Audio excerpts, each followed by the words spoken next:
So you're using ExcelSend to send and receive SMS text messages, but you've decided you don't want to receive replies. You don't want your recipients to be able to reply back to you. Maybe you don't have the resources to be monitoring replies, or it just doesn't suit your business process. In fact, there are circumstances where receiving replies and not reading them can be detrimental to the business. But you go to ExcelSend and you see this. It looks like an option, but there's only one choice: receive replies. Are there other options? Can the answer be no? That's what we'll be discussing in this video.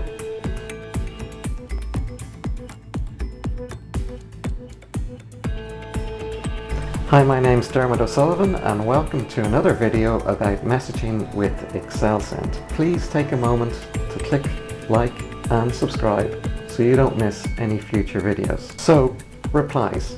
I'll just get a little bit technical here. We have to talk about SMS Sender Ids. An SMS Sender ID is what it sounds like. It's the identifier of the sender of the SMS message.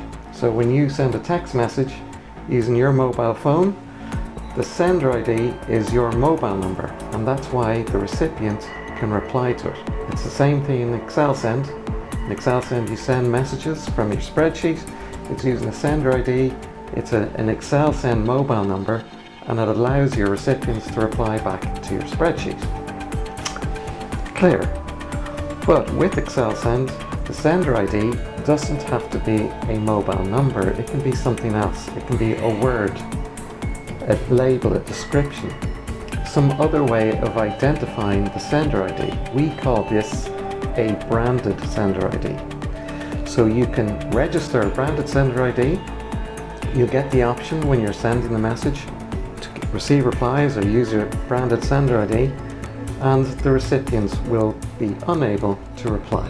So how do you go about registering your branded sender ID?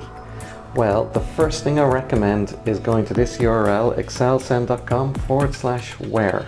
There you'll find a list of countries and find out whether your country supports branded sender IDs. It's unfortunate that not all countries support this feature. Secondly, you have to create your sender ID from a maximum of 11 characters. Yes, unfortunately, there's a limit of 11 characters with which you have to somehow represent your company. And some countries may even ask for a form of proof that the sender ID relates to your business activity. Right, so how do you register? Well, the first thing to do is to sign in to your ExcelSend account. Now please note, this isn't the ExcelSend add-in within the spreadsheet.